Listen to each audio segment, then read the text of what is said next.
How are you? All right. The gate was 7.26 million. The attendance was 18,186.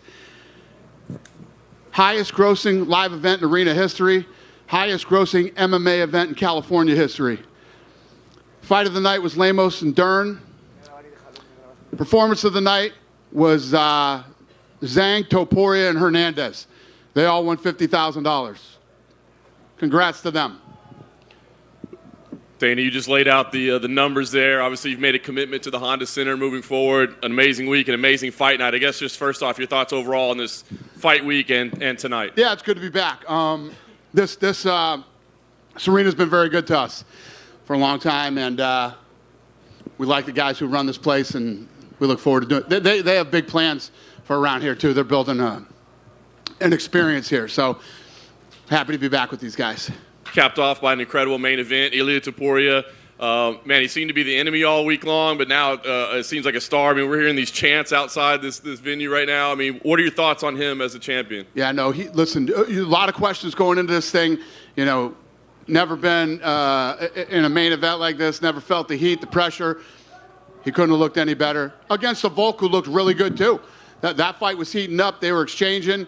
Topuria looked solid, man. Very solid. Yeah. Ilia immediately said, hey, he wants to go to Spain to do this. You had mentioned Spain before it was on the radar. Does that become an immediate priority? I want to go to Spain, too. We're going to Spain. Yeah. You think his first title defense will be there, or is that too soon to make happen? No. Yeah. If there's a venue available for us, we'll be there. I love it. Alexander Volkanovski, a great champion, right? He mentioned maybe a rematch. What do you think? I mean, he's given rematches. This was a pretty decisive result. But, you know, he's been a great champion, given rematches along the way. What do you think? Is he deserving of a rematch, or is that not? I don't know yet. Just happened. I'm not even thinking about that right now. Yeah. A couple other ones real quick. Robert Whittaker, an amazing performance from him tonight as well. Both guys. I thought they both looked good. Costa, so durable, man. So big, so durable. That front leg, it was almost disfigured. It was so nasty. He stayed in there, kept swinging, kept getting kicked in the leg, kept moving forward, stayed in the fight. Both guys look solid. Yeah. When you have your matchmaker meetings, will Robert be in your title discussions? I mean, is he right there? I mean, obviously he's had some losses to the champs and that sort of thing, but a former champion. I mean, do you feel like he's at least in the discussion for a number one contender type fight? Of course he is. I mean, the former champion himself looked good tonight against a big, strong, durable guy who you could tell was motivated and wanted to win. We've had some weird history with Costa, but when you look at the Rockhold fight and then you look at the fight tonight, Costa comes to fight, man. When you can get him in here, he comes to fight. Yeah. Last one, I know you don't make fights, but Merab Dvalishvili, Joe Rogan said it. But I mean, he's got to be next, right? I mean, O'Malley and Cheeto, he's got to be that for the winner. Yeah. And then last, he looked good tonight, man. He came in and did what he had to. Listen, when you're, in my opinion, you can't take 3 years off in a combat sport. It's never done well for anybody. And Cejudo, looked great in the first round. Thought he started to gas out in the second round. Merab just got stronger as the fight went on. Yep. Last thing, I'll just ask you about the UFC 300 main event. You talked about all the drama that it took building up to it and all the options you looked at. Why did you settle on what you settled, and what are your thoughts on the fight? I wouldn't say that I settled. Decided on. It's an apology. Yeah. Listen, we were out there talking to lots of people, trying to make lots of fights, and in this business, it's about taking opportunities. Headlining UFC 300 with all the buzz and all the energy around it. Let me say this: Leon Edwards has had like 3 opponents throughout this thing. Leon Edwards doesn't say no to anybody. This kid is an absolute stud. He's had like 3 opponents thrown at him during UFC 300. Yes. Was willing to take on anybody, man. Kid's an absolute stud. Leon, thank you. Much respect. Dana, going back to the guys that haven't taken that opportunity to get on the headline of UFC 300, why was that? Were they asking for too much money? Did they feel they had... No. This was not about money. It was all about timing. We got 3 killer cards in a row, and in this business, you have injuries and all kinds of other bullshit that goes on behind the scenes. And we've been talking about 300 forever, and we were just trying to make the best fights that we could possibly make. We had 2 more fights to make, and we were trying to put on 2 badass fights. So these 2 guys are it. I mean, I'm sure if you saw the video, I walked through who they both are, what they've both done. Both guys are hungry. They both want it. No way that fight sucks.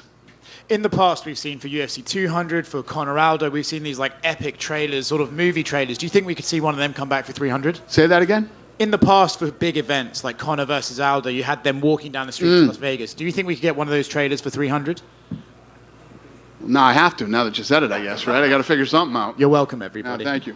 And, this week you went viral for your new dislike of podcasts. Is there no point anyone asking you to join those again? Yeah, please. You know where I'm at with the podcast. I feel like fucking Jordan Peterson every time I turn on Instagram. I'm on a fucking podcast.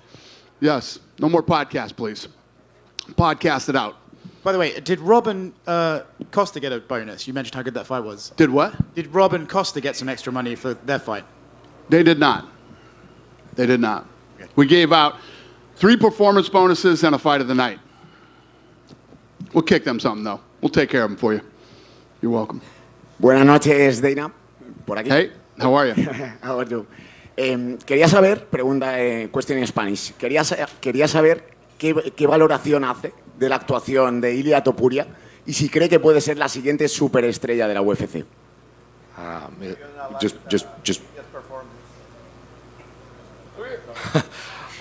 Just wanted to know, what did you think of Ilya's performance, and how do you think of him going forward as the champion of the UFC? Yeah, I think he looked great. Listen, obviously, Volk's one of the greatest of all time, and he's definitely the greatest in that weight class ever. And Topuria looked damn good in his last fight, and he looked damn good tonight. If he keeps his head together and, continues to do what he's doing, he's going to be a force in that division. Es un grande, tuvo una tremenda actuación. Sabemos cómo Volk es un grande también del deporte. Ilya tuvo una actuación tremenda la última vez y ahora, o sea, si sigue así, va a ser tremendo también en el futuro UFC. Volkanovski ha pedido inmediatamente la revancha y ha dicho que no le importaría ir hasta España. ¿Cree Dana que este puede ser un movimiento interesante este mismo año? Volkanovski immediately asked for the rematch, and he said he wouldn't mind going to Spain. Do you think that would be a cool thing to do? Yeah, well, we're definitely going to Spain. Who he's going to be facing, I don't know yet, but I have a lot of respect for Volkanovski. We'll see how that plays out, but as long as there's a venue, we're going to Spain. Definitivamente vamos a España, no sabemos exactamente cuál sería el adversario, pero vamos a ver si sea Volkanovski. Solo tenemos que ver la arena y dónde lo hacemos, pero definitivamente vamos a ir a España.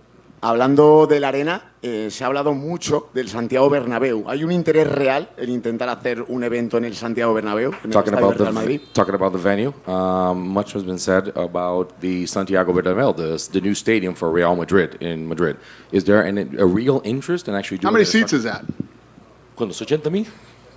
Sí, completo sí, la mitad unos 35.000. A full for soccer, 80,000, about 35,000 if you actually cut it into an arena for an event like that. Indoor or outdoor? Indoor. No? Sería todo cubierto. No? There will be. Yeah, I like it. 35? Sounds good, yeah. Okay. Sounds good. Y por último, ¿podría debutar la UFC directamente con un pay-per-view, con un evento numerado en España? And lastly, could the UFC debut in Spain with a pay-per-view? Would it be could the UFC debut in Spain with a pay-per-view? He's a champion. The guy from Spain is the world champion. Yes, it would be a pay-per-view. Es un español. Representa a España como campeón. Definitivamente sería pago por visión. Okay, amazing. Thank you very much, Dana. Thank you, sir. Hi, Dana. Right here. Yep. I just got one for you. I wonder if you could talk to me about the decision to put Wanderlei Silva in the Hall of Fame. He deserves to be. He deserves to be in the Hall of Fame. Back when, me and the Fertittas got into this sport, and we were huge Wanderlei Silva fans, and everybody that was a hardcore fan back then was a big fan of Pride, and a lot of big stars came out of there, and Wanderlei has done a lot for the sport in the early days, and he deserves to be in there. Yeah. Right here. You got asked about Alexander Volkanovski's future and stuff, but it's 2 knockouts in about 4 months now. Do you think, I know he likes to be so active, but do you think he needs to take a little break now? Yeah. I don't know what he's going to want to do, but that's up to doctors, not me. If a doctor says he's cleared to fight, it's up to the doctor. I don't determine, whether he's healthy enough to compete. Doctors do. And you heaped a lot of praise on Leon Edwards there for his willingness to fight at 300. Yeah. What happens now? He's not going to be on the card, so is he wanting to fight soon? Are you trying to get him at 301 or 302? Yeah, listen, the guy's willing to fight 3 different opponents, and obviously if it was for UFC 300, it's 3 nasty opponents. This guy doesn't care. He'll fight anybody, and, think about this. We call, and we're talking about UFC 300, you're going to headline, you're going to fight this guy.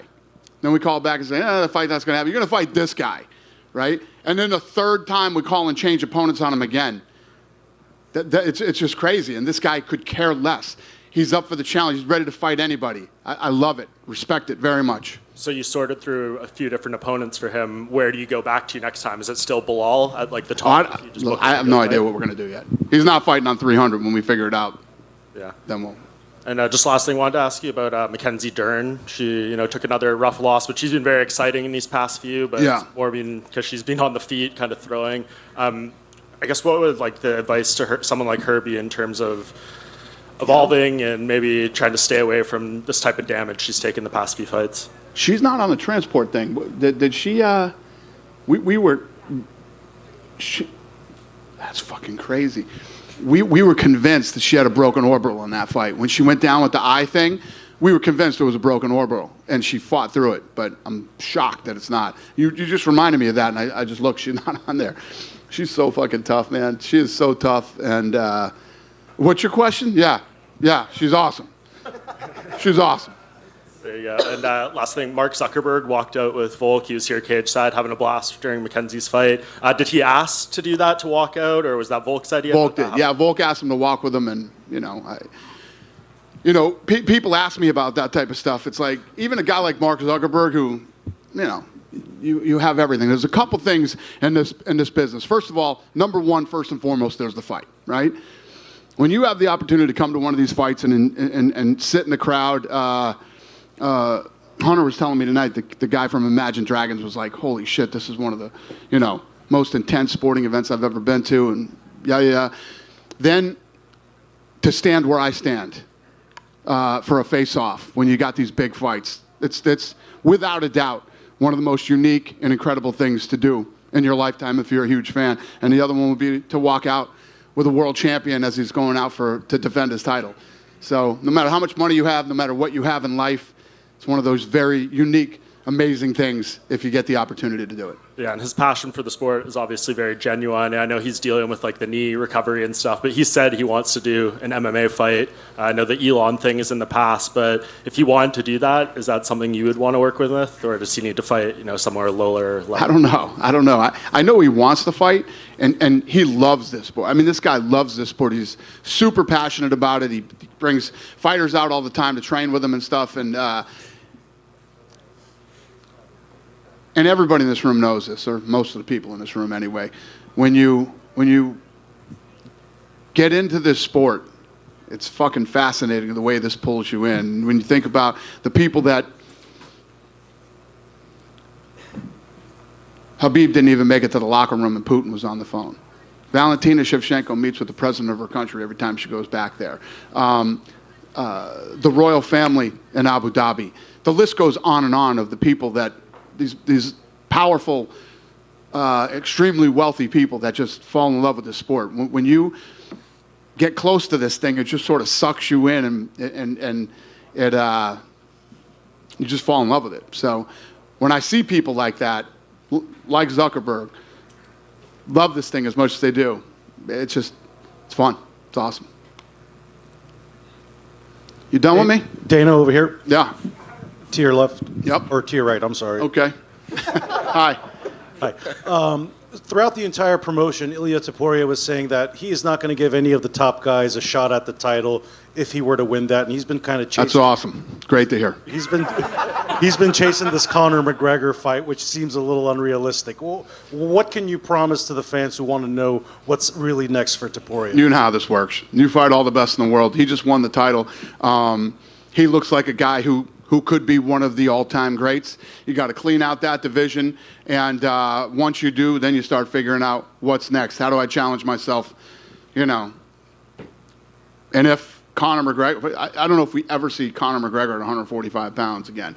If you had told me right here, right now, tell me if you think it'll never. I don't think it ever happens, but everybody wants to fight Conor. He's kept saying at any weight, so obviously I'm sure Conor probably has other ideas of his return. But another Irishman on this card, Ian Gary, didn't really have a nice performance, pretty listless by most regards. What do you make of his performance tonight? What do you mean by listless? Just judging by the crowd's reaction and the way the fight unfolded. So what do you mean? Talk to me. What did you hate about that fight? Just what? Oh, he's back there. Hey, Ian. This guy thinks your fight sucked tonight. He wants to know my opinion on your fight sucking tonight.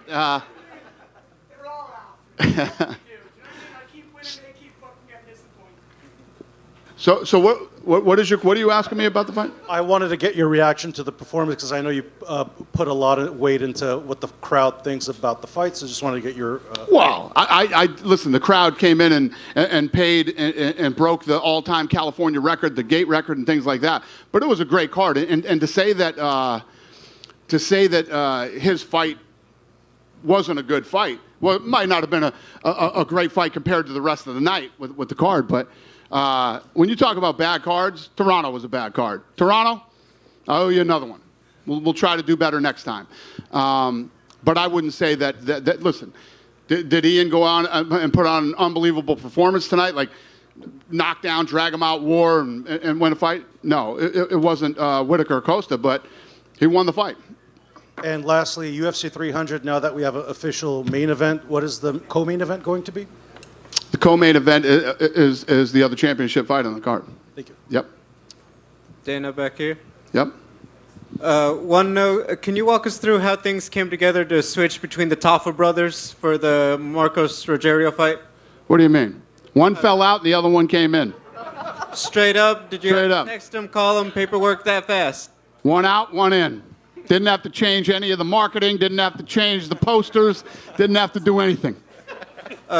Finally, Miranda Maverick opened up the card with a victory. Obviously, up-and-comer. Just what were your thoughts on that performance to open up this big event? Yeah, I mean, for a, to win against a tough veteran like she did, awesome. Unanimous decision, but yeah, good for her. Thank you. Yeah, thank you. Hey, Dana, down here to your right. To your right, down. Hey. Topuria changed his Instagram bio earlier this week to say 15-0 UFC world champion. Before the fight ever happens, he goes out there and does that. I mean, what does that say about him and his confidence level? He definitely believes in himself. That's definitely putting yourself out there. You could call that a lot of things. Manifesting, cocky, whatever you want to call it. He made it a reality. He came out and did it tonight in spectacular fashion against the guy who is the best ever in the division, which is saying something considering the fact that Max is in that division too. You have Topuria this month, and then next month is O'Malley and Chito Vera, and O'Malley is a 20-something champion, Topuria is 20-something champion. Is this like the next generation kind of coming up in those weight classes, would you say? Yeah, I mean, if you look at both guys, I mean, Topuria is an absolute stud, man. I mean, the way that he looked tonight, and Volk started to turn it up, and they started trading, and that fight really started to heat up, and he finished the fight. This kid's special. There's no doubt about it. And then obviously, the Miami card. This card's awesome. Miami card's awesome, and then 300 from the first fight of the night to the main event. It's a great card. Do you see stardom from both those guys, Topuria and O'Malley, not just being great fighters, but also being ticket sellers, pay-per-view sellers? 100%. And anytime that you get a guy that can bring us to another market, it's always fun. You know, yeah. If you look, we've been doing this for like 23 years now. Never been to Spain. This will be our first time ever putting on a UFC event in Spain. How fun do you think that's going to be? Last thing, what do you got in that cup there? Is that secret juice? Yeah. No, it's an energy drink. It's a monster. Thanks, Dana. Thank you. Hey, Dana. In 7 UFC fights, Alex Pereira has become a double champion, headlined Madison Square Garden twice. Now headlining UFC 300, like, can you put into perspective just how big this guy is? Yeah, and how fast he did it in such a short amount of time. 2 different weight classes, a guy coming from basically one style and being able to accomplish what he's accomplished here.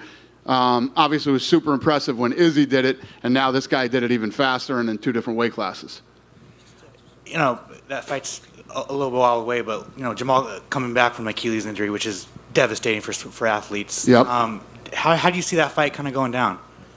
I don't know. It's going to be. I'm friends with Kelsey Plum. Do you know who she is from WNBA? She had the same injury. She came back and won MVP and won a national title. You know, and he's been going to the PI. She recovered from that injury at the PI. So hopefully he's good. Last 2 for me. Was Conor McGregor ever an option for UFC 300? No. And then lastly, I was just wondering if you would give a hint on who Leon Edwards was offered, those 3 opponents. I'll call you later. One question? Get over here. Yeah. So at the Power Slap press conference, you mentioned that the UFC 300 main event was in the works and another fight. So now we know Pereira and Jamal are going to headline 300. So do we have an update on that other fight that you said was remaining to be confirmed? We got one more to make. Yeah. No. Okay. And similar to that video they were asking about earlier, at UFC 200, we saw a special colored canvas for that event. Do you think we'll see the same for UFC 300? Probably, yeah. For sure. I haven't even thought about that yet. Hopefully. But you also signed Kayla Harrison not too long ago. I know it's a signing that a lot of fans wanted to see a while ago, but now it's finally coming to fruition. So what is your take on that signing? Yeah, I think that when you've accomplished as much as you've accomplished outside the UFC as she has, it's a big deal for these guys to come in here. Not just her, MVP, and you know, you've seen others do it, and you know, when you get here, it's a whole nother level.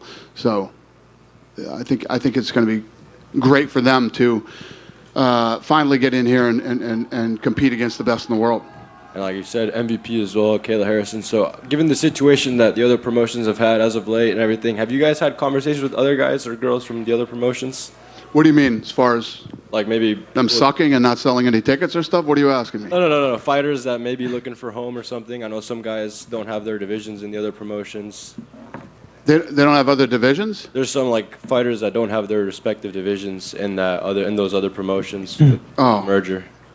Yeah, listen, if you're part of a shitty promotion that nobody watches and nobody buys any tickets for, and you want to get out of there and go to a place where we sell tickets and people watch, we'll probably see you someday. I don't know what you're asking me, but I hope that answered your question.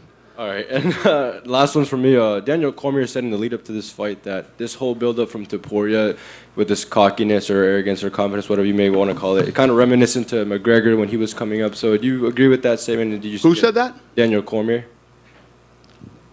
I don't know. What are you asking me? Like if you agree with that, just... Can I have a question? So Daniel Cormier said he's cocky and arrogant like Conor. And you're asking me if I agree with that? No, I'm just saying, like, he said that it reminds him a lot of that McGregor build-up when he was making his way onto the big stage and everything. I don't know. What do you think? I think so. I mean, you agree? I agree. Quote him on that one, not me. Dana. Thank you, Dana. Yeah, thank you. Do you have it? Dana, over here. Yeah. Henry Cejudo said that he would retire if he didn't win tonight. The gloves were off. He didn't get to go on the mic after the fight. What's his status? And that I have no idea. Listen, Merab was in a position where he wouldn't fight his friend. You know how we love that here when you won't do that. So, you know, I haven't been thrilled with Merab. I don't like that attitude. You fight everybody, you do whatever. Merab went in there tonight and he beat the former champion, Henry Cejudo. Henry Cejudo already retired, okay? He did the whole drop the gloves thing. Tonight was Merab's night. Merab went in there, he fought the number 3 guy in the world, former world champion. He won easily, won the fight. Tonight was Merab's night. If he wants to retire again, he could do that here or somewhere else. You don't give the mic to Cejudo tonight. Tonight was Merab's night. Yep. Dana, right here. While we're on the topic of other promotions, BKFC's head David Feldman spoke very highly of you, called you an ally, and we We heard from Mike Perry that there was some sort of offer to buy the promotion. Can you give any life to that claim or any possible talent exchange that might be in the works? I like that guy too. He's a nice guy. First time we met, absolutely no truth in that whatsoever. Any truth to the rumors about possible talent exchange? No. Thank you. Okay. Dana, you mentioned that now you guys have the option to go to Spain several times, but you also have the option to go to South Africa, apparently, because you have a champion there. So can you kind of give us a little insight on how you prioritize these new markets? Because at this point, you have multiple places to go with multiple new champions, and does Spain suddenly leapfrog South Africa and the whole African continent, trying to put that together? We're going there, too. Just a matter of time. I mean, you know, people have been anticipating. No, yes. We'll go. We're going. You're brilliant. You're fucking brilliant. Yeah. Great question. That's the answer. Right over here, Dana. Yes, sir. With regard to Conor McGregor, what is the holdup with his return? What do you mean? Well, I mean, the Ultimate Fighter was over back in August, and I can't imagine the plan was for him to be out as long as he's been. Well, the first problem was that he broke that shin bone. He was recovering from that. That was one of the reasons we had it on. The other problem is he's fucking rich. And how does that present an issue to you with negotiations? What do you mean? Well, I'll ask, does Conor McGregor... Conor McGregor doesn't need money. So are we at a point here where Conor McGregor may never fight for the UFC? Can you say that? If you had shitloads of money, would you be sitting here right now asking me this fucking question? No. No, you would not. That just answered your question. Well, I answered no. So you're saying there's a chance that Conor McGregor will not fight again for the UFC? I don't know. Conor McGregor's got a lot of money. And, you know, anytime we get Conor, we'll be happy to, you know, be thrilled when he comes and fights. But money complicates a lot of things. He just filmed a movie. He's got to do the press for the movie, and he's got obligations with that. And he does want to fight this year, but we'll see what happens. Is part of the issue that Conor... That's the only issue. Is there an issue, There's no other issue. That's it. Wanting to re-sign him to a longer contract? Conor McGregor has probably been one of the best business partners we've ever had. Doing business with Conor getting Conor to show up to shit on time is a problem. But Conor, as far as the business goes, for a guy, everybody talks about how Conor used to be on the dole and all this stuff. For a guy that was on the dole, Conor McGregor is a very good businessman. And Conor McGregor has always been a great partner to us. There's never any hanging out and haggling for money or, you know, you pay me more money. Conor McGregor has never done anything even remotely close to that. It's the exact opposite. When it's time to dig in and get to work and you know, make money, he's probably the most incredible partner we've ever had, to be honest with you. All right, and I have one last question. With regard to Wanderlei Silva, it was 10 years ago where you said he wasn't going to go into the UFC Hall of Fame, and you said the guy's been Pete Rosed. So I'm just curious, you know, what has changed? You know, what went into changing your mind there? You're not really somebody to change your mind on a stance like that. Yeah, I've been in so many beefs with so many people that I didn't even remember that till you just told me. You said there's going to be no Hall of Fame. The guy's been Pete Rosed. This was after he left, and it's a good thing I forgot. Critical. It's a good thing I forgot. It's a good thing you forgot. Exactly. All right, thank you. Yep. Huh? Good? Good night. Go ahead, sir. What's up? I talked with Mirav today, and he said that he could fight next month. Is this possible to Mirav back of the UFC 299 main event? Yeah. He talked to Marab, and he said that Marab didn't no injuries or anything. He could be fit. He's fresh to fight next month. Is it a possibility he's a backup? Got it. Yeah. No, yeah. I mean, I don't know if we already have one, but I don't know. Definitely. How about Umar Nurmagomedov? What about Umar Nurmagomedov?